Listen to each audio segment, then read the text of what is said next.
বাবা আমার ছোট্ট ঘরে একটা বিছানা লাগিয়ে দিয়েছেন, কিন্তু এই বিছানার কারণে আমাকে প্রতিদিন ধাক্কা খেতে হয়, আর এই বিছানার জন্য আমার দরজাও ঠিকমতো খুলতে পারে না।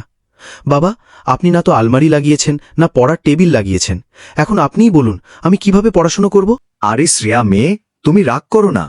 আমি এখনই আমার 500 কেজির পা দিয়ে ওই বিছানাটা ভেঙে ফেলে তোমার জন্য একটা বিলাসবহুল বেডরুম তৈরি করে দিচ্ছি। প্রথমে আমরা স্কোয়ার টাইপের একটা বেডের গঠন বানাবো, যার উপর প্লাই ফ্লোরিং করে সুন্দর আর আরামদায়ক গদি বসানো হবে। তারপর বিছানার ধারে সফট প্যাড লাগিয়ে সামনের দেয়াল খুলে একটা শেলফ তৈরি করব, যেখানে শ্রেয়া মেয়ের রোম্যান্টিক বইগুলো থাকবে। আর তার পাশেই একটা সকেট থাকবে, যাতে শ্রেয়া মেয়ে তার আইফোন 11 চার্জে বসাতে পারে। তারপর মেয়ে সিঁড়ি বেয়ে নিজের বিছানায় উঠবে। নিচে একটা প্লাই কাঠের আলমারিতে শ্রেয়া মেয়ের লাখ লাখ টাকার জামাকাপড় থাকবে।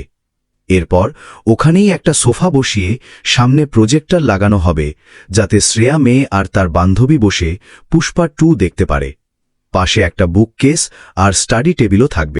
সবশেষে আপনারা দেখতে পারবেন শ্রেয়া মেয়ের বিলাসবহুল বেডরুম।